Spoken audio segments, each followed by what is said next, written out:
You just watch a ballerina practicing for minutes upon minutes. She can't get anything right. She keeps stuffing up her pirouettes. Then she's like, Jason, name another ballet move. the pirouette and the one more. The box step. Nope. The jump tap. Nope. Why'd you say box step? It's the box step. That's a famous ballet move. It's not a ballet move, Jason.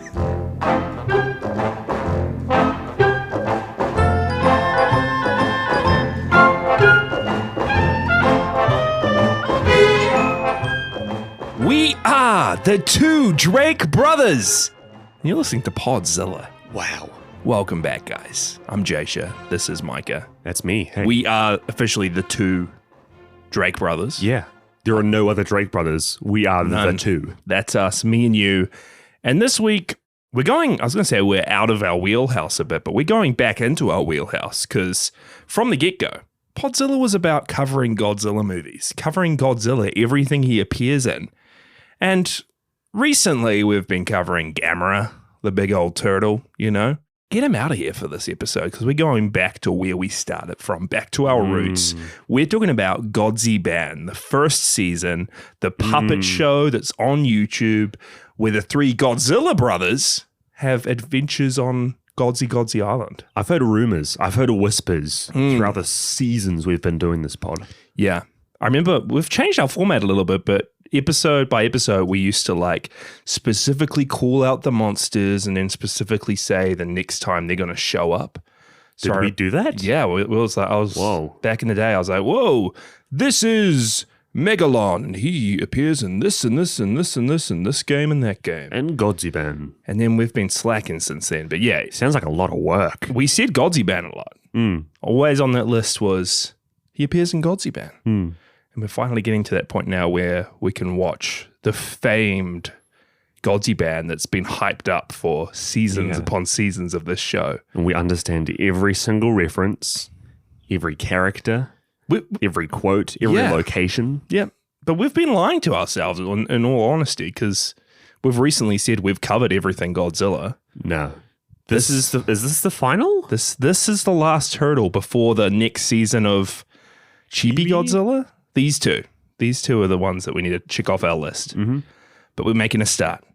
But should we get straight into the show? There's nothing much. No, hold up.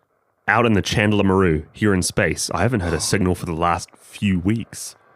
Oh. But I hear something now. You're picking up, is that music? Oh my gosh, Jasha, start the timer.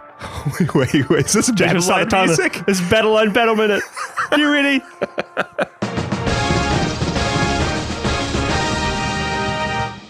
Yesterday, there was a sudden Battle Line live stream from the Battle Summit with a whole bunch of the normal cast members, plus Akane. From Against mechaGodzilla. From Godzilla Against mechaGodzilla. The director of Against mechaGodzilla and Tokyo SOS and Megagearus, they were talking about Battle Line. It was fantastic. They were talking about memories with the cast, but a whole bunch of updates have been added to Battle Line. There's trading cards now. There's friend lists now. You can mute people now. There's a new battle pass that's going to cost a whole lot. There's so many gem currency. But you know who's been added to the game? We have Kong with Beast Glove, Evolved Godzilla. Shimo's coming in a couple of weeks, as well as Scar King. This is the big update everybody's been waiting for. I've been waiting for Suko.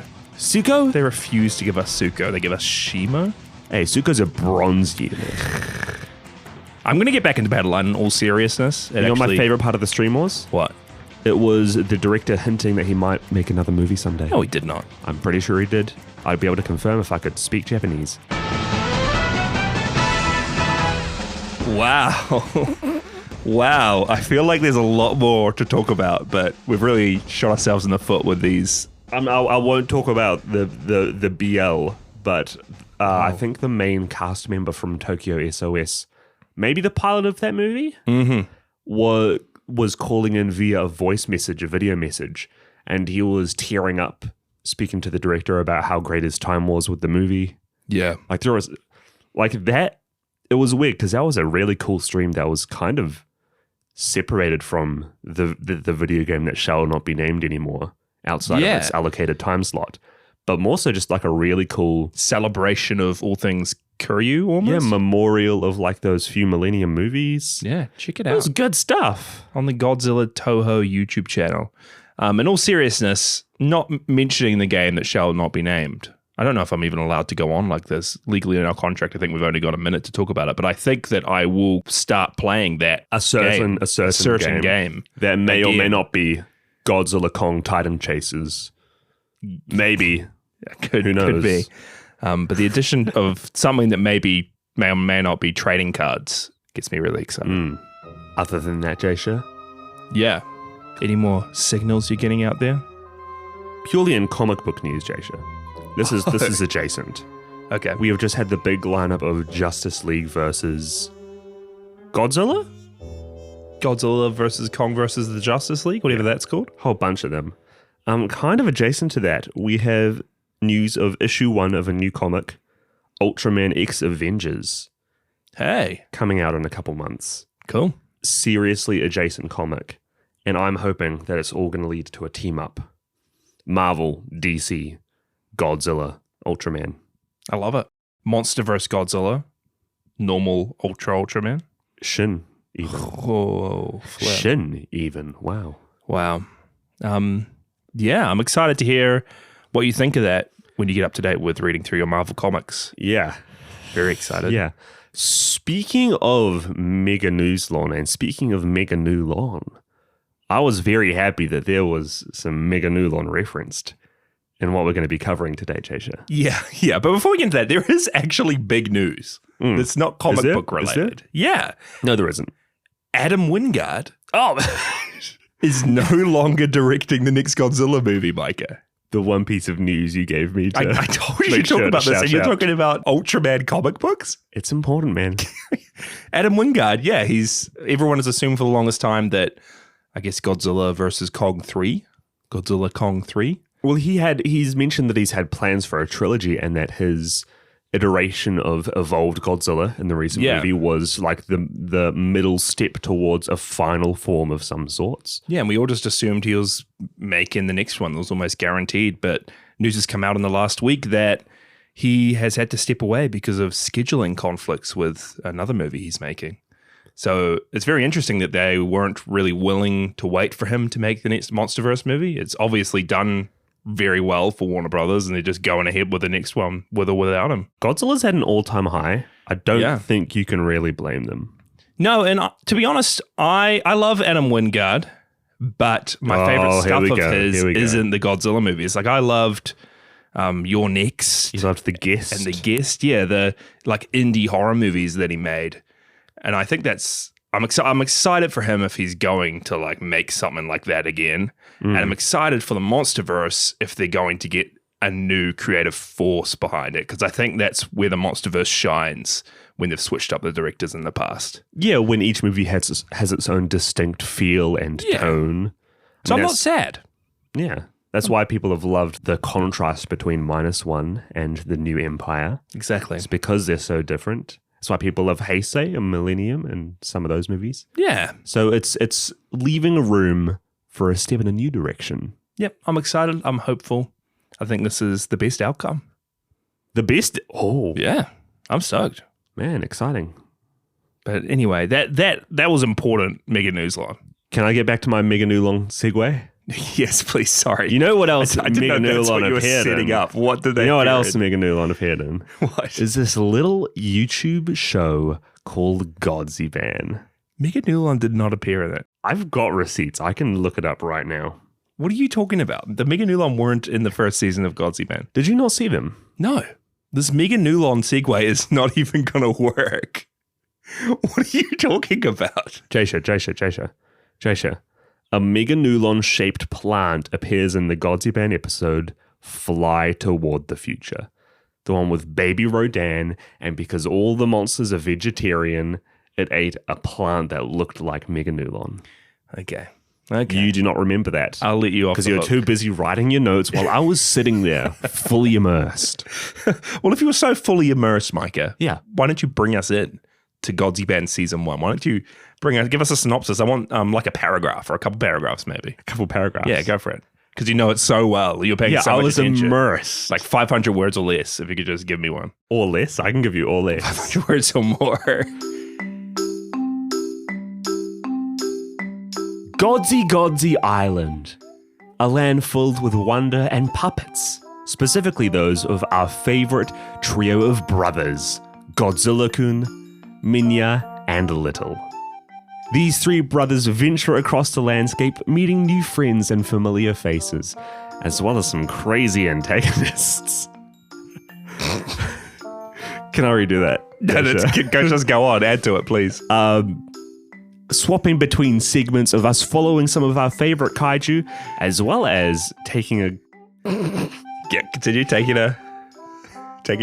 As well as taking a minute or two to check in on our favorite sludge-like father figure, Grandpa Hedo. Yeah.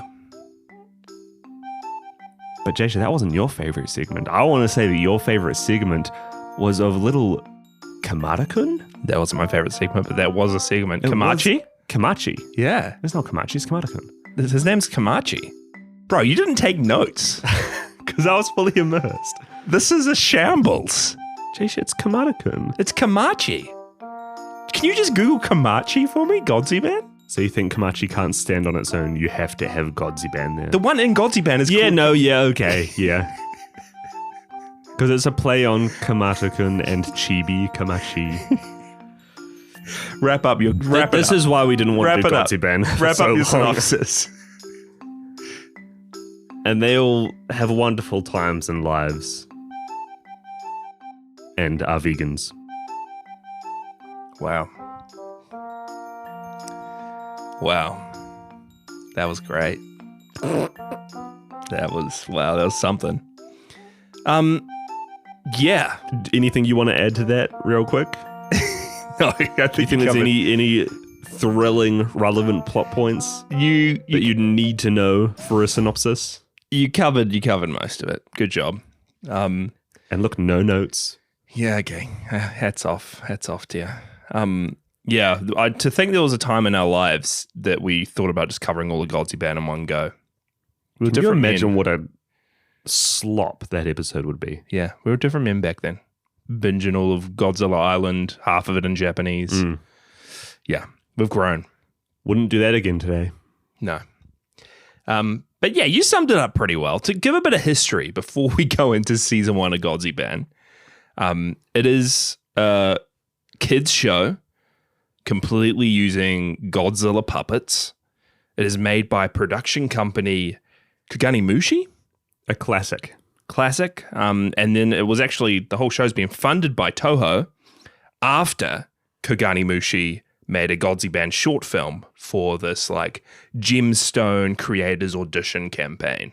And we watched this. Yeah, the pilot episode, the short film as well. Pretty well done. We watched it after watching the main season, and it's almost exactly one-to-one with like the recreations of the puppets and how they handle them. Some of the plot lines Some of the plot lines, storylines. Yeah. Like it seems from the get-go, this company had this pretty fully formed idea of what they wanted this show to be. Yeah, well, it's funny that because most of the characters and even the puppets used in this show were from a Godzilla-themed live show in 2004 called Gekigoji. 2004. And it was a live show that was performed in Japanese department stores by the Koganimushi theatrical company, and it was officially approved by Toho. Oh, wow. So, yeah, there's kind of like a timeline for Godziban. 2004, there was live shows around like toy stores, department stores, and then in 2019 when they won the Gemstone audition competition and were able to make their Godziban short film into a feature. And then now where it's a hit YouTube series, beloved around the world, has like every single Godzilla character ever made appearing in puppet form. And it's wild as well because like it seems like it's garnered so much attention that there are episodes fully in English. Yeah.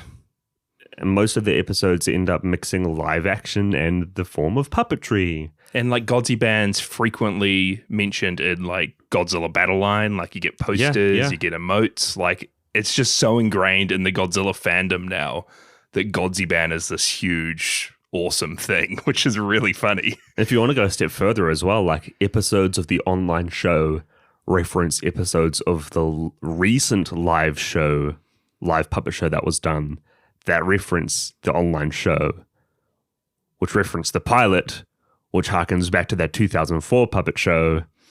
It's gone like 2 circles more than full circle. Yeah, it is crazy. And season 1 itself is 21 episodes and a special episode that they also released. Like 2.5 hours? 2.5 hours to watch all up, just over 2.5 hours. So it's still a bit of content. And to be honest, overall, like it doesn't feel like anything huge happens. And I think the show gets a lot crazier later on. Like this is kind of them just laying the groundwork for going off the rails in the later seasons. But it was really cool to finally sit down and give this show a good watch.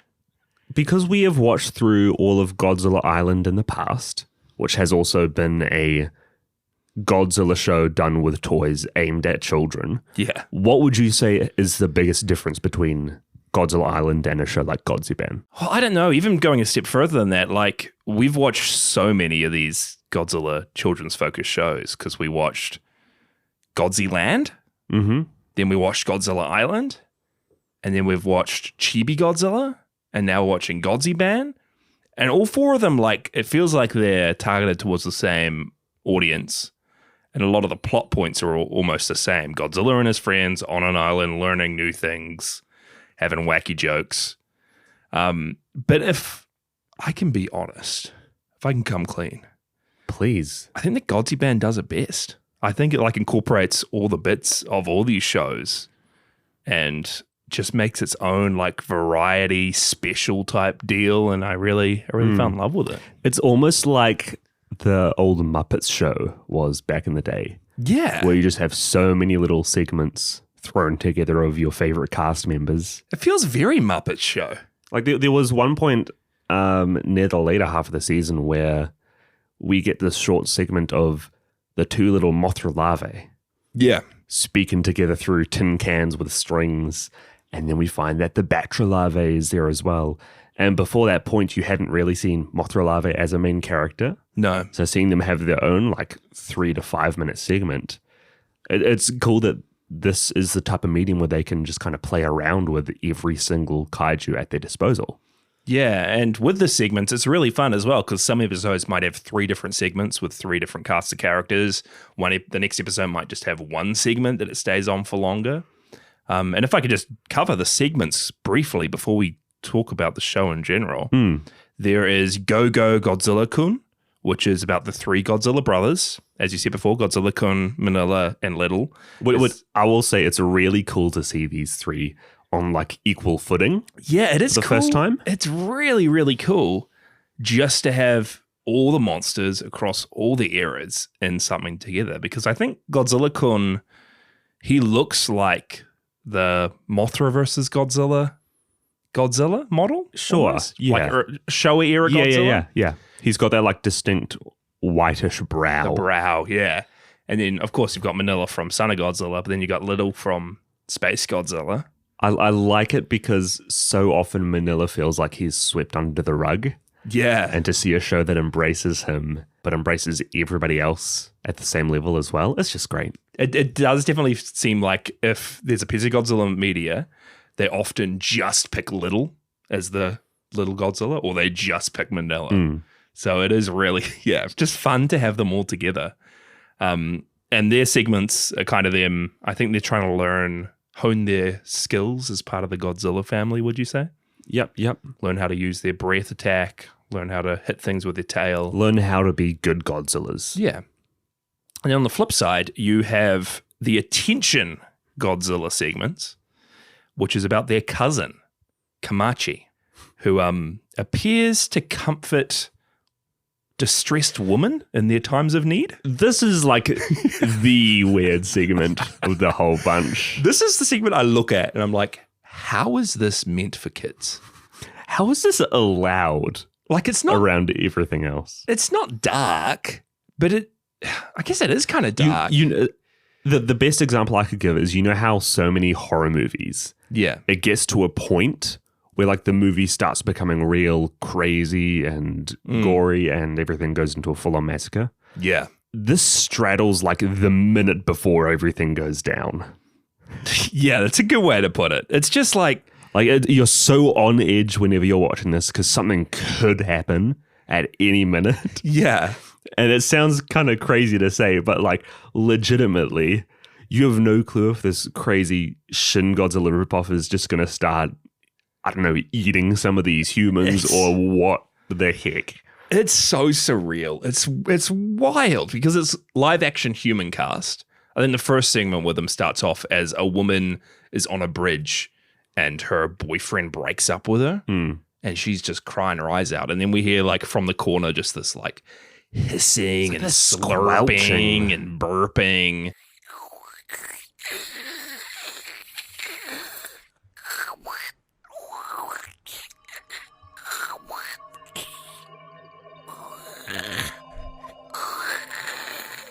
She kicks him off the edge of the bridge. Little Shin Godzilla's there just watching her. And then he's hanging down from the ceiling like a chest burster. It's crazy. Who came up with it? I love it. And you go on to get some crazy segments of him helping out a ballerina who's losing her confidence. But in the last segment we get of him, the businessman. Yeah, there's a segment, and it's the craziest bit of all of season 1 of Godziban. I think I can just say that. Yeah. When there is an old Japanese man who is dreading his daughter bringing home her boyfriend to introduce to him, and he's not wanting to look at the boyfriend because he doesn't think anyone's good enough for his daughter. And he finally like looks at her boyfriend, and it's just a dude with Shin Godzilla's face, Kamachi's face, head, in a business suit. Who thought this up? And the music goes still, and it just sits on him while he slurps and burps, and it is like it's a horror unsettling. film. It is Genuinely. We'll go into him a bit later, but and then you go to Grandpa Hedo. Yeah, and there's the Grandpa Hedo segments, which also are pretty dark. It's not dark. Well, like they're not fun children's show segments that you'd usually think of. It's about an older Hedora walking through a desolate wasteland with his little son. I think it's young Hedo. Hidoki? Hidoki. I think that might be it. Hidochi? Hidochi, little young Hidochi's asking his father like deep and meaningful questions that he doesn't know the answers to. And then Grandpa Hedo's like imparting his wisdom back to young Hedo. And again, it's not funny like ha kids jokes. It's I'd beg to differ, but well I mean there's this one here I have written down. Like young Hedo's like, "Hey, Master Hidoji, is it worth living for me to be born of sludge?" Like he's asking his grandpa, "Is it worth me to be alive right now? I'm just sludge." And then Grandpa Hedo's like, "Well, your soul is more valuable than the people who made sludge." And then young Hedo says his famous catchphrase he ends every segment with, "Okie Hedokie, Okie Hedokie." But like, what are they? Young Hedo's literally saying, "Is it worth me being alive right now?" And Grandpa Hedo's like, "Yeah, you're fine, kid, but the humans who made sludge, they're the ones who shouldn't be living right now." I like it a lot. I like it too. I think for the kids, it's like, oh, he's going to say his famous line he says every time. But for us, it's like, oh man, we created sludge. We're ruining the earth. Man, I'm grappling with these questions that little Hidochi's asking as well. I think this segment is probably the best that shows why I like this show so much and a lot of children's shows are doing it nowadays where it's meant for children. Its target audience is its children, but they inject enough content that is just real humorous for adults watching it as well. Chibi Godzilla does it well. Chibi Godzilla does it immensely well. Yeah. Godzilla Island and Godziland didn't do it. No, they were very kids focused. I think now the Godzilla children's content has like reached a new iteration of what it's trying to reach and appear like for its viewers. Yeah, when it's genuinely like kids would enjoy it, but I think it's actually really good, enjoyable content for older fans as well. It's like Bluey, Jasha. That's why you should watch Bluey. I haven't watched Bluey, but it's still on the outset to me. Just it's like a kid's show, right? Yeah, but Jasha, it's just so good, and the humor is like meant for the adults. Really? You think that and the life lessons it shows, the kids will watch it and they'll be like, "Oh yeah, this is good," and then you'll be bawling your eyes out by the end of an episode. When do you spend hours watching Bluey, Micah? Bro, me and the kids watch it all the time at the hospital. In your nursing ward in the pediatrics department. You're just sitting down. That's the show. That and... You don't do any work. You just sit down and watch Bluey. That and Paw Patrol. Man. Paw Patrol, I could say the same, just grappling with life struggles. Nah, Paw Patrol's meant for the kids. Bluey's meant for the men. Yeah. It is. Like, I think that Godziban is just so clever with the references back to actual Godzilla content and just so clever that it takes you by surprise when a joke is genuinely, like, well written. Yeah. Because you wouldn't expect it from this show, which is literally a puppet show, right? Yeah. Were those the main segments? Were there any more? 2 more segments. There's Moshi Moth, which I think we just got one instance of, but it's a lot later, and there's a lot more in other seasons when the twin Moshu Moshu sisters, I think one's Moshu Moshu with 1 U at the end of Moshu, and the other's Moshu Moshu with 2 U's. Moshu Moshu. Moshu Moshu. It's when the twin sisters and Batra journey through life together, apparently. So we just got one instance of that. Yeah, okay. And then the last segment was Go Jet Jaguar, which was a 2D animated segment and actually like some real cool art, I think. And it's about Jet Jaguar, who is an inflatable robot created by Dr. Robo. And he springs into action every segment to try and defend Earth against megaNEWSlon. Jasher, if I may. Yeah. I think this was the weakest segment of the bunch. Micah, if I may. Oh, yeah, you may. This was my favorite segment of the bunch. It was not. Yes, it was. No, it wasn't. Yes, it was. You're joking. And I can see how just... half the episodes were reused. I can see how a shallow Godzilla fan like you would say that. A shallow Godziban fan. But the reuse was what made it shine. Because the joke is... Jasha just loves recycled content. No. I just think it rules. The art looks pretty unique. The art is good. Jet Jaguar looks great. It does kind of look like Nintendo DS. Is it PictoChat? PictoChat or Flipnote Studio is what it looks like. Looks like that kind of art. But it's so funny. Jet Jaguar was such a Chad. His face, his smile, his wink. I think Little and Manila show up in later segments and like they just look into Jet Jaguar as this hero, and Jet Jaguar's shutting out his chin, smiling. To preface this for all you audience listeners out there, the first 6 episodes of this Go-Go Gadget Man segment are literally just him booting up. Yeah, that's the great thing, because the first segment is he needs to jump into action to defeat megaNEWSlon quickly, right? And then the joke is for the first segment, he needs to update his software. And then the next segment, the next time is he needs to jump in and save us against megaNEWSlon. But oh no, he doesn't just need to upgrade his software. He needs to install a whole nother app. And then the third episode is, he updated the software and reinstalled the app, but he needs to update another app or he needs to go to a press conference. And then the fourth one is all that, but he needs to power down and reboot. And then he finally gets ready to go, and then he deflates like a balloon. Wow, what stellar content.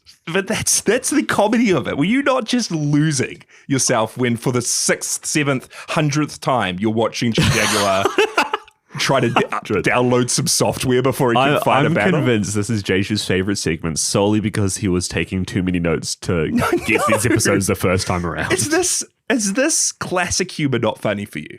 When you expect something to happen and just the opposite happens? And the opposite keeps happening to a point when you're like, they're just reusing it. But that's the joke of it.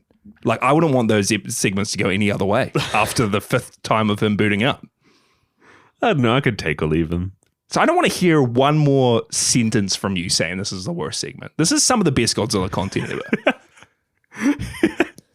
You would rate that 5 out of 5. Yeah. If this Get out of here, if this minus show was 1. just Go Jet Jaguar. Go Jet Jaguar. If you gave me a full-length movie and it was just every 2 minutes he's having to install another app. The movie's just 5 minutes. Just played over and over again. What was your favorite segment? Was it the Hedo one. No, I think it was just the main three Godzilla brothers. Classic Godzilla brothers. Well, it really shows you what you're in for with the show. In the first episode, the three Godzilla brothers are trying to roar, trying to let out some atomic breath, and gets to Manila's turn, and he just rips a fart and falls on his face. He did not fart. He did. His stomach was rumbling because he was hungry. Dude, he farted. No, he didn't. Check the tapes.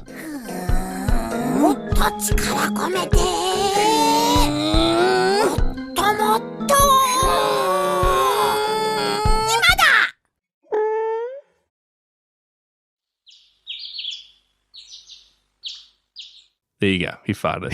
No, he didn't. I checked the tapes. Recheck them. Yeah, that's a fart from Manila. That's why they ate bananas afterwards. But it's seriously good stuff. I think I really like it because, I mean, for so many reasons. Whenever a new kaiju comes in, it's just a pleasure to see them again. Anguirus and Baragon being introduced near the start of the show as mainstay characters is great to see. And again, I think a lot of Godzilla media does it now to the point where it's not super special, but you got to love it when Anguirus gets introduced and he can't speak. And one of the first things he does is just let out a speech bubble that says, okay, just like how he classically did in the Showa era. And then he starts speaking normally. Yeah, I don't know why. That's the comedy of it for me. I don't know why they went back on it. That's the comedy when they do something the opposite of what you... He can speak normally, but just to trick you. But also, like, the episodes start out just being... Every episode is random. They're on a different little mission. Yeah. But by the end of it, they start to have little through lines through the story, but they still throw in like the odd random one. One of the ones that stood out to me near the end, and genuinely made me laugh, was when they were redoing the story of the tortoise and the hare. Yeah. Godzilla-kun as the hare and Little and Minya as the turtles. Turtle shells on their backs. Great episode. Godzilla-kun gets halfway. He's wearing bunny ears. Goes to sleep. Wakes up and he's like, "Oh my gosh, I've learned that no matter how fast the hare is, if it stops for a rest, anybody can get ahead." And he looks behind and the two brothers are just still there making the way forward. Just the sounds they're making too. Yeah. Nada, nada. Nada, nada. Nada, nada.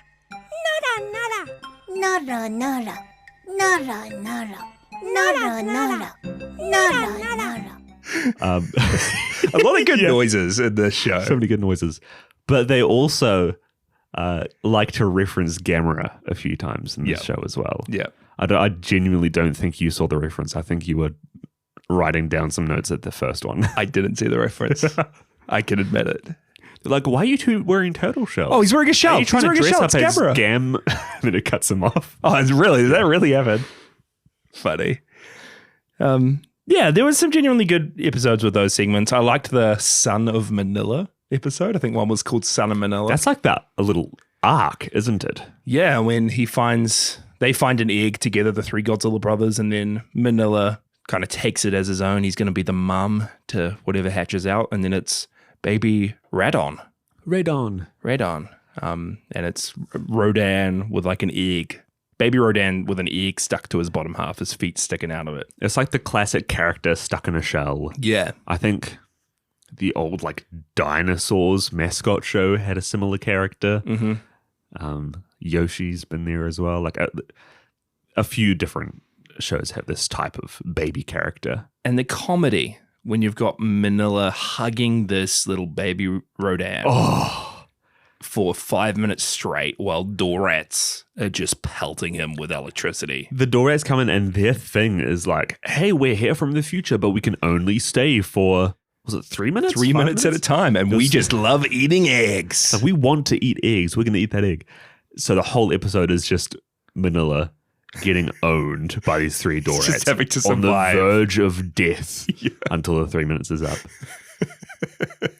Classic Godzilla content. This is what we've all been waiting for, is to see Manila just get dunked on. Yeah. There's a live episode when it's like live from Godzilla Fest, and they actually did a live Godziban show with all the puppets on stage to an audience. That was pretty fun. I feel like they introduced a new character there, Grandpa Zilla. Grandpa Zilla, based off Showa Godzilla. And not just Showa, but I think like 54 Godzilla. 1954, yeah. He has a staff a la the Dark Crystal. Crystal. I like Gandalf. a la Gandalf. I think that's what you first see the door at. You see huge puppets of King Ghidorah with like multiple people managing him, as well as a huge Godzilla. It just dissolves into two puppeteers you can clearly see just whacking big foam kaiju at one another. Dude, that's what the old Godzilla used to be. Really? You can see two dudes Back to the good old days. just holding big foam monsters. Yeah. Yeah. Yeah. And then you ended off with, I think the end of the season, or like the season finale, is a Christmas episode. I think there's one more after that. But yeah, there's a Christmas episode which kind of connects the three Godzilla brothers to the I keep forgetting his name, Kamachi stuff, when they have to go to Earth and save Kamachi, bring him back to Godzi Island. What was their reasoning? It was like, Kamachi used to live here, but he fell through a time warp. Yeah, he's stuck on Earth, helping out women that aren't having the best time. Now, on one hand, I am very sad if this does mean that we aren't going to get to see any more of those segments again. Yeah. On the other hand, I'm very, very relieved that we probably going to not see those segments again. Yeah. That episode was pretty funny. The realization that Grandpa Zilla is Santa, but specifically for those of us on Earth that love monsters. Yeah. So he's the Santa that give me and you, Micah, in real life presents every Christmas, which I think was He's great. our personal Santa. Yeah. But I think the final episode, right, is this big cliffhanger when Ghidorah appears and all the monsters of Godzi Island all like rise up against him. Yeah. And we see, again, like the three Godzilla brothers. We see Mothra. We see Baragon and Geras. We even see like Gorosaurus for a second. And then you see Varan and Manda like way in the distance, just like Destroy All Monsters. It's when like you're a in proper the movie, homage to Destroy All Monsters. but they're off to the side. It's really but you can funny. barely see them. Was the little spider there as well? Yeah, Kamanga was there. Yeah. Yep. Yeah, and it's a big cliffhanger. We don't know what's going to happen. Are they going to be able to defeat Ghidorah or not? I don't know, man. I hope so. No, I hope Ghidorah becomes a mainstay character. Back to Kamachi for a second. This little fish Zilla dude. The more I think about it, the more it does feel like a horror movie, because there's that, I think my favorite episode, The Sad Ballerina, which is an episode that's just completely around Kamachi. Yes. And you just watch a ballerina practicing for minutes upon minutes. She can't get anything right. She keeps stuffing up her pirouettes. And then she's like... Jason, name another ballet move. The pirouette and the one more. The box step. Nope. The jump tap. Nope. Why'd you say box step? It's the box step. That's a famous ballet move. It's not a ballet move, Jasha. She's box stepping. She can't get it right. She breaks down crying, and then we just hear the squishing, the moist noises from the corner of the room. And we slowly pan, ever so slowly, to see Kamachi just watching from the corner. And it devolves into like she turns away, and then wherever she stops her pirouette, wherever she looks, he is there. Yeah, and the way that that's edited is straight up like a Saw movie. Like the Saw movies, you've never seen Saw, right? I've never seen Saw. Famously, they always end with like this big montage where they reveal the twist of the movie. And it's just really, really quick cuts with like frames missing almost as it's like rotating around people. And this one was cut like a Saw movie. It's just cutting and like anywhere she is, Kamachi's there, and it's like rotating around them. You know what my favorite part of this episode is? Is when Kamachi goes into the center of the room, the girl breaks down crying, and then Kamachi starts sucking up the tears out of her eyes. Yeah. The tears start dropping to the floor and then floating towards him, and he just eats them. What? And then she sees that as, oh, here's this little creature trying to comfort me by almost wiping my tears away and telling me that everything's going to be better. Taking away my sorrows by It's not worth crying about. swallowing it up. Do you genuinely think kids are entertained by like that episode? Do you think a kid would turn it on and be like, "Ha Godzilla, this is so good"? I don't know. This is the type of thing that Because I think this would creep a kid out. I wouldn't let my kid watch this. Right? Why is there a whole episode that's just this dude watching this ballerina? I want to say that there were like 1 or 2 shows when I was real little that I kind of got traumatized from by just like one random creepy looking. The Numberjacks. Yeah. The Numberjacks was a big one. Do you remember Rabbit Hole Time? Can you let me finish my thought about the Numberjacks, the scariest show on earth? We'll put a pin in that. Because I've got a more important story. Okay. Our grandparents' place. Yeah. Me and you used to just watch their box of VHS tapes. Yeah. And they had some random VHS about a clown. And it was like a live action, a dude in clown makeup talking to kids. And I just loved this VHS. You loved this. About this dude dressed in clown makeup, funny doing tricks and jokes and jabs. Now, I don't remember this. And you, anytime you would look to the TV screen and see this clown, you would break down screaming and crying. And our grandparents just couldn't handle it. So they threw out the VHS. And it's been, like 20 years now? Jay, and I've searched for what this clown movie show is, and I cannot find it anywhere. Cause and effect, this is precisely the reason why you've seen the Saw movies and I haven't. I probably blocked that clown VHS out of my memory. Okay? Didn't you have a fear of Ronald McDonald? I don't think so. I've got pictures of Ronald McDonald. I think that was you as well. That was you. It's just clowns. Hold on. I don't know if like American schools or Australian schools might have done it, but when we were kids, Ronald McDonald would come to our school I remember and that. give like a half-day long presentation about seatbelts. I don't know what It happened was like about. once, and it was like a school assembly or something. It happened like 3 times at least. Do you remember at the school as well when they were trying to scare us away from like being safe on the road? Oh, well, you were a part of this, eh? Yeah. Some organization came to school and were like, hey, we got to scare these kids. And I think this is a normal thing to do. That they never drink and drive, that they always keep safe when they're on the road. So they hired students. I was one of them. And they're like, hey, guys. When you say hired students, they held auditions for like the best up-and-coming actors in the school. they didn't pay you. Yeah. And they're like, okay, we're going to chuck these car parts out on the field out there. You guys are going to pretend you're dead. We're going to like make it look like the most traumatic massacre of cars hitting into one another, or you guys died because you weren't driving right. And then they got all the other students from the school, led them out and were like, hey, look at this insane field of death and dead kids, the people you know and love. You better drive safely, kids. You know, that's a wildest story from my perspective, because we hear the teachers, I think we're at the end of like some math period or something, and the teacher's like, oh my goodness, all of you students, something disastrous has happened. There's been a car accident with multiple people dying. Wait, Let's go see. You weren't told that this was a presentation? No, we were bought into the lie. They set it up as like, here are all these kids who have died in a car accident. Let's all line up and go see them.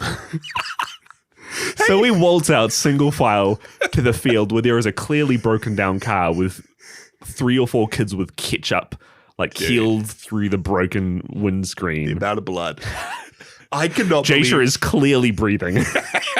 Hey, I was an up-and-coming actor. You were good. I was up-and-coming. A couple classes in, it would have been indistinguishable. I did not know that they were just like, hey, the people made us you know think and it was love, real. Micah, your brother, has just been hit by a car. Yeah. Go and look at his dead body. I want to say that some students like broke down crying, and then there was me just like, oh, it's Jasha. The things that schools do. Schools. I'm going to take this pin out, Micah. Numberjacks. Do you know the name of Number Taker? Was that his name? Number Taker, No, Number Taker? Number Taker, yeah. The main villains of this show were like these crazy CG, like there was like a magic spoon witch or this big bubble or Someone something made of crazy. goo or something. Someone made a goo. And then there's one villain of this show was this live action dude in a white tuxedo and a white top hat. And whenever that episode came on, our parents made us turn it off. Because this was, again, you just being scared. I don't think that was me. I think that was our sisters. Oh, man. Creepy kids shows. And I think that Komachi outshines them all with the creepiness. You know what Komachi is on the level of? What? Do you remember that? It wasn't a show, but it was like the shorts of this crazy, it was almost like a variety clip show, but it was the one with like, and we die, diddly die, diddly diddly diddly die. Yeah, this is real. This is a deep cut because I think this is a New Zealand band. And I think they're called like, something about bat guano, or is that another song? I think that's another song and they did. just make creepy, creepy music videos. One of them's about this pirate crew, and as the song goes on, you realize that this ship's crew has all died and they're in the afterlife, and it's recounting how they died. There's another one that's like, something to do with flies going around, and Fat Cat and Fish Face is the name of the band. But these would play in the middle of like after school cartoons, just these. You'd be like, hey, Batman the Animated Series. Yeah. And up next, hey, watch a literal pile of poo on your screen while a creepy looking fly sucks it up for 3 minutes. And then you realize the whole thing was the dying dream of a man on his deathbed. It's what it's like. It makes me wonder, because New Zealand is also the country like famously known for having their like don't drink and drive ads that can end up being like quite traumatizing. Then like New Zealand transport agency ads and stuff. Yeah, transport agencies. Some of them are like the fire brigade here have had some pretty intense ones. I want to know if it's just a New Zealand thing to traumatize kids on the telly. Well, it's obviously a Japanese thing too. With this, our two countries. There was also the Komachi. I saw the Komachi scenes and I'm like, man, this brings me back. This takes me back. Man, if you were watching this at our grandparents' place, the VHS would have been gone. Let's just say that. There was like another segment with him when there was two scantily clad woman warriors out in the desert. Oh, I forgot about this one. Hidden swords against swords. Epic battle. And then they just look over and the slurping, hissing, munching, squashing sound is coming from Komachi, who's just watching these two women fight. And then they think he's cute and then start fighting over who gets to keep him, and then they like stretch him and nearly tear him apart. Like, I think this was very fun and just wacky and a definite experience. Like, you're going to have a good time regardless. I think it was really fun, all of us watching it in the Podzilla Discord together, chatting along as we watched, like laughing at all the bits, making jokes. But truth be told, I think it was a bit of a weak season, especially when in the middle, it felt like there was a strong start, a strong finish, but in the middle, like 4 or 5 episodes, they decide to release them as official episodes, but they're just like, okay, episode 6, it's an English redub of episode 3. Because how many episodes were there? I think there's 21, right? In the season. 21. 21 episodes. One or two of them even were like fully English, just redone. Yeah. Halfway, you had an episode wholly dedicated to Grandpa Hedo. Yeah. Which is like, hey, these segments are very fun as bookends. Yeah, they're really funny when it's at the end of an episode and you know it's coming, but not when you get the Okie Hedokie joke every minute or so. Yeah, it felt like it just lost itself in the middle when it just was like repeating bits. There wasn't anything advancing the very loose story. I don't think you need things advancing the story. Like, some of my favorite episodes are the ones where all the kaiju challenge each other to a race to see who's the fastest, and it's a very self-contained plot. But at the same time, you have episodes which just do nothing. Exactly. And they're not even really, I don't want to say not really funny, because I think they're all funny. But yeah, when you have an episode that's released in English and has some new content, but then most of it is just redubbed old content. Granted, their English accents are very great. It was really funny. Yeah, hearing the English coming from them. I feel great today. Hey, Minira, Ritaru. Yes. What? We are three Godzilla brothers. Today we will train to become great and cool Godzilla. Yes, big brother. Did you like have a favorite character across everyone? I was going to ask this to you too. I don't know if I have a favorite character yet because everybody is a pretty strong contender, actually. I will say that I do like how they give every kaiju a chance to shine. Do you like Gigan? Gigan. No, a great example of that is how Gigan comes in for a few episodes and Little gets his chance to shine. Yeah. And he ends up being this one, like the one kaiju of the bunch who just doesn't back down. He's not wanting to fight, but he's courageous.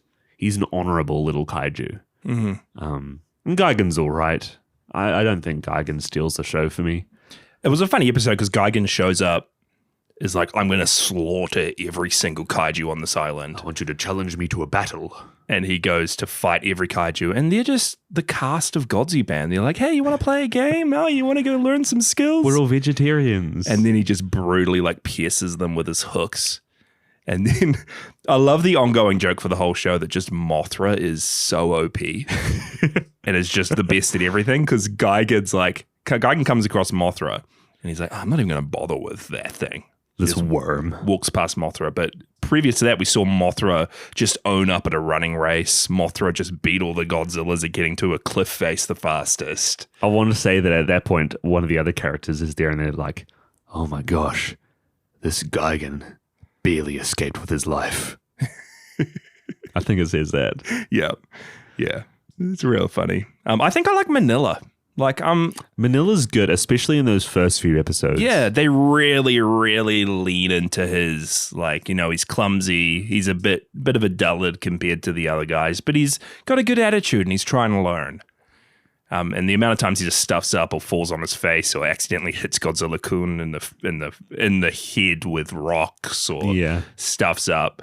And then we get that real heartfelt, gentle side to him when he's looking after Baby Rodan at the end. I think it's really great how they have, just like you were saying, they give every kaiju a chance to shine and they really lean into their personalities. Yeah, yeah. Is there any kaiju you want to see more of? Yeah, I mean, I'd like to see a bit more of Baragon. I feel like he probably was the most underdeveloped. He was around, he didn't really do much. And I'd love to see more of Batra. What I'm very intrigued by is we saw a few clips or a few stills of the different characters from the show. And a lot of the time, Batra showed up in a still or a drawing with an evil Shobijin on Batra. Yeah, because I feel like we've talked about this on the show. It would be so cool if they introduce a Shobijin for Batra.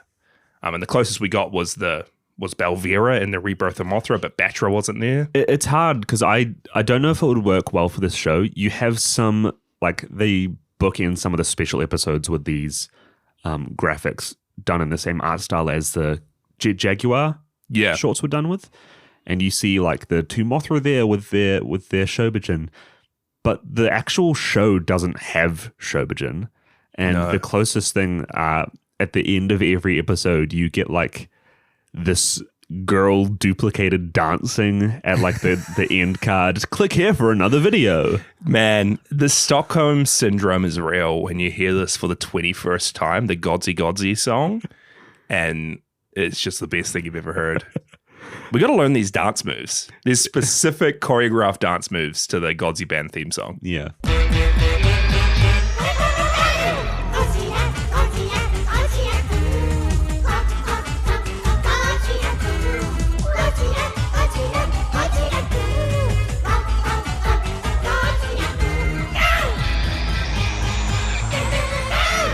I can still hear it in my ears right now.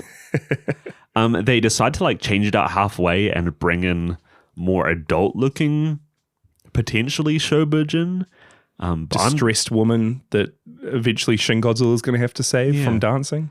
But with the foreknowledge that there are going to be some human puppets in this show, I think in the past on Podzilla we've talked about how Dr. Serizawa shows up at some point. Yeah. I really do wonder if they're going to make proper Shobijin puppets. I think they might, because I know, spoilers, but this show gets crazy. Dr. Serizawa shows up. I think he has a reoccurring segment called Young Serizawa. King Caesar has a daughter, and she's like a humanoid-looking furry. Then you get Let's not even talk about Gigan's family. Gigan's sister. You get Biolante, who's actually a girl called Erica, I think. Erica. There's a whole lot of wacky stuff that's about to come up. Yeah. So I'm excited to see what It's they gonna be do with weird, it all. man. I'm looking forward to it. Honestly, that stuff is some of the stuff of Godzilla lore that I'm most looking forward to. Because that was the best in like Godzilla Island when they leant into that stuff a bit. Not like creating weird characters, but like bringing back Mogira from the Mysterians or Proto Mogira as its own character. Yeah. Or like building off of characters like you had Jet Jaguar, but then you had medical Jet Jaguar. Tango Island, like things like that are just fun winks. Yeah. They're not completely original, but they're based off of pre-existing. Yeah. Like they flesh out the lore, which is what I always love to see for any Godzilla content. Totally. I've just got one bit of trivia here. Now I'll pass over to you for final thoughts if you want.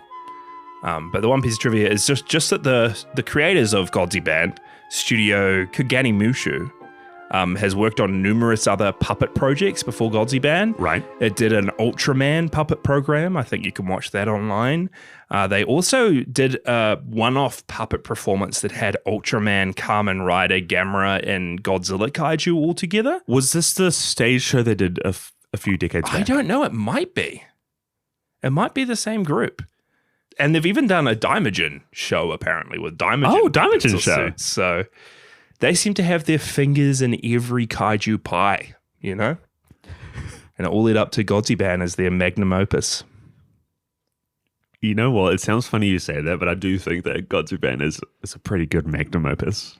I think it would. Yeah, I think so too. Anyway, Micah, do you have any more final notes, final thoughts? Do you have a rating for us? I think we've covered it all here. I think that this and Chibi Godzilla have cemented themselves. I mean, I'm saying it from the first season, but I think they've cemented themselves as like really smart new iterations of Godzilla content to make. And things that you look at from the outset and be like, oh, that's going to be so stupid, but then it actually genuinely ends up being real entertaining. Yeah. They subvert so many expectations, and I mean, I think it's the same that we said for both Godzilla Land and Godzilla Island, that more Godzilla content aimed for children that can also double as like a real cool introduction to the wider Godzilla franchise. Yeah. It's always so cool to see. And while I think this show is actually best watched one of two ways. You could either watch it via its, I don't know, they're doing like weekly uploads or weekly English translations. I think it comes out weekly, the Japanese version. You can watch the Japanese up-to-date episodes right now on YouTube, or later on when they're all out, they re-release them with subtitles in English. Yeah. I think that works, or I think it works just as well doing it like we did and just watching a whole bunch of them all at once and seeing what the heck this group is coming up with. Yeah. Because there's a lot of cool segments here, and I think the best thing that this show does is just make you care about pretty much each and every character and get invested in it. And it's just fun. I think that due to the structure of this season, it hit a little bit less than something like Chibi Godzilla, the newer seasons of that have for me. But I think it's a real strong start still. I want to give it 4 out of 5 Kamachi keychains. Kamachi keychains. That's all I want from Grandpa Zilla Santa for Christmas this year. Imagine, I love that Christmas episode. Imagine you finally get your own little baby Godzilla. Imagine baby Manila comes into your life. You cherish him, you look after him. Someone takes him away from you. Back to Kaiju Land. Back to Godzi Land. If it's to his family, if he's going to stop. And all you get in return is a keychain. If he's going to stop creeping on people in the corner making weird noises, it's probably for the best. I'm with you. I'm going to give this 4 out of 5 Kamachi keychains. Nice. I had a really good time. I think it did lose itself in the middle. But the thing I love most about the show, and probably the Godzilla franchise in general, is that it's never afraid to just give the fans what they want. Like, I feel like so many other movies or shows, you've always got fans being like, oh, it'd be so cool if they bring back this character. Or even with like stupid things like the new Indiana Jones and the Dial of Destiny.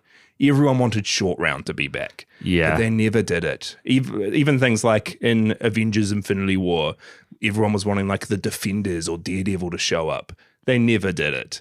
Like, it's fans always want things, and it's like the filmmakers are so disconnected that they never give them what they want. I'd say you'd even potentially see that for a few fans in Godzilla content. Like, I mean, we've covered Singular Point, where the credits of that show people think would have been like such a better idea for a Godzilla anime than what we actually got. Yeah, but it's cool to have things like Godziban, where the filmmakers just love the fans so much. So much so that in episodes of this, they're like getting fan requests and making like, I think most of Grandpa Hedo's questions he answers us from the fans. I think Anguirus only said okay because a fan wanted to see it. And Anguirus specifically rolls up into a ball because a fan said, I want to see Anguirus do his Final Wars move.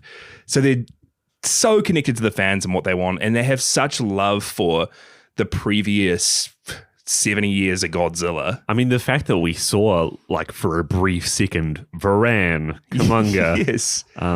Yes. That other one that's escaping me right now, Manda, you see Kaiju very, very briefly. Like, it wouldn't even be that important if they weren't there. No. But they went the extra mile. And then knowing later on we get, like, Gazora and Matango and Zilla and... like, they just have such a love for the franchise, and it really shows in the show itself. Even though it's for kids will love it. It has just such that you can't help but just be enamored by these three Godzilla brothers, the weirdness of Kamachi and his segments, the absolute awesomeness of Jet Jaguar. What a man Jet Jaguar is. What a role model. No, I feel like he's pretty full of air. You know what one of my favorite jokes of the whole thing is? Yeah. How every time they call him Godzilla, he's like, no, I'm Godzilla-kun. You know, one of my favorite jokes is when the Mothras are talking to each other through the cups with a piece of string, because classically we've become accustomed to it in every Godzilla movie. When someone answers a phone, you're like, moshi moshi, moshi moshi, moshi moshi, and it's just the two Mothras saying Moshu Moshu, which is their name, back and forth, which is like a double entendre. Something so dumb, but it was so funny. Anyway, should we get into some messages from you guys, our listeners? Because I know that there's a lot of Godziban love out there. Should we start? Thank you to everybody who joined in the watch party and watched this with us. This was fun. We're definitely going to do it for the other seasons going forward. So if you're not in our Discord, links in the show notes. Join it. We're trying to have a lot more watch parties in there, which will be fun. But I'll start off with probably the biggest Godziban fan of them all, No Dove, Liam from our Discord. Liam says, Season 1 of Godziban was still finding its legs with its comparative lack of plot and strange live-action segments that wouldn't return, but the charm and humor was evident from episode 1. All the characters are lovable and jokes land like 90% of the time. One of the greatest Godzilla experiences to date. 4.98 out of 5. Look forward to Season 2. It's only up from here. That's great to hear. I'm surprised the live action segments are properly cut from here on out. Yeah, what do you think he means with live action? Just any humans. Shin Godzilla stuff? It's probably for the best. We also had an email in here from Spencer. Somehow watching every Godzilla and Gamera movie was not enough to prepare me for this, the ultimate final boss of the Godzilla franchise. Yes. Godziban is messy, hectic, and at times extremely predictable. For every segment, that silly kiddie entertainment where several minutes are spent building to the same joke again. Jet Jaguar. It's funny. There's another one that exists in a surreal liminal space where Kamada-kun is your cat or your son-in-law. It's an insane grab bag that I found myself actually really enjoying by the end. It becomes exciting just to see what kind of crazy thing happens next. Of course, the production value isn't great, but honestly I expected so much worse, so it was a sort of pleasant surprise, and I started to actually really appreciate this whole puppet medium a lot more. I mean, it's basically mini-suitmation, and the puppets actually look pretty good. Little was probably my favorite. He just wears the cutesy chibi look so well, and the glittery flecks in his eyes caught the light constantly, which looked very nice, and now I want a little puppet or figure of my own. So, mission accomplished? At the end of the day, I'm pretty sure watching Godziban made my brain shrink, but I also think my heart grew. So maybe it's a good thing. I'm officially a Godziban stan. Got to give it a solid 3.5 Okie Hedokies out of 5. There we go. Okie Hedokie. I like it. Yeah. And I think it's really interesting what you touched on there, Spencer, that like we aren't getting any proper suitmation anymore, which is what the Godzilla franchise was built on. And puppetry like this is probably the closest to the original art form that we have now. Apart from the shorts that come out every once in a while at the festivals. But it does kind of invoke the feeling of those early movies, especially the Showa stuff. And I think my heart grew a bit as well with just the warmthness, the comforting nature that these puppets make you feel. I mean, that's the perk of having these lower budget mediums is that you can actually put a lot more content out and, you know, have a lot more fun with it than you can a fully budgeted production like some of the recent movies. Yeah, bit more charm. Low budget charm. Our last review here was from G. Kira. G. Kira says, how do I review season 1 of Godziban? It's one part lighthearted fun, one part epically hilarious, and then one part incredibly disturbing. They were definitely trying to figure out what to do with the series, having a lot of different segments that worked to varying degrees. The Go-Go Godzilla-kun segments were fine, somewhat basic at times, but it got better as the season went on. The Grandpa Hedo segment was okay at first, but definitely got old as time went on. The Jet Jaguar segment was very hit or miss. More often hit than not, Jikira. I know you meant to say that. And then you have the Kamata-kun segment, which was often so weird that you didn't know where it was going. But it was also so disturbing. I actually liked it. And rerunning some episodes in English was an odd choice since YouTube already had subtitles. Overall, I like season 1, but think it's better off watched with a group of friends instead of someone trying to sit down and seriously watch it. I give season 1 of Godziban 2.75 Santas out of 5, only because I know the series gets better in later seasons. Hey. Yeah. I do just love the idea of a variety show with Godzilla characters. Like, this is the first time when we've got specifically different segments, very Muppet Show-esque, like you said. I think it really works well. J-Show, the question we all want to know. Yes. When are we next going to be covering Godziban? So we're going back to Gamera next week with Gamera versus Giron, I want to say. The dude with a knife head. But we're not going to be staying away from Godziban for long. I think every month we're going to try and still do some Godzilla content, whether it be Godziban or Chibi Godzilla or whatever show comes up next, because we know there's a million Apple TV spin-offs. So even though in this season we're going to be Gamera focused, Daiei focused, we're not going to be far from Godzilla. Keep it close to heart. Keeping them close to heart. But yeah, next week, Gamera versus Gurion. Sure. Gurion. Gurion. That's it. The synopsis for that one goes, 2 young boys sneak aboard a spaceship and find themselves whisked away to the mysterious planet Terra. There, they encounter Gamera's old foe Gauss and 2 female aliens with a taste for human brains. Gamera must save the children and battle the new monster Gurion, whose entire body is a deadly living weapon. And this is the episode that we've heavily focused our podcast artwork for this season off. Cassie did such a great job. I think she specifically watched this movie or segments of it for inspiration. Whether that was a good thing or a bad thing, who knows? I've heard this is one of the weirder ones. Yeah. Is this another clip show? I don't think so. Oh, okay. I think there's actually new Gauss footage. Okay. So that's going to be fun. I'm looking forward to seeing the donuts. I'm looking forward to seeing 2 boys yet again going onto a spaceship. The glasses of milk. Yeah. I'm looking forward to it. Laser guns. Yeah. Micah, just to finish off the episode though. Hey, Micah, what should I do if my school's given me huge trauma from car accidents and made me scared of things for life? Well, you must think, Jasha. Is it the school that's traumatizing you, or you who traumatized the school? Okie Hedokie. Oh man, I have to go do some journaling now to unpack that. Yeah, I think we both need to go to therapy. You can talk about your automobile accidents. I can talk about clowns.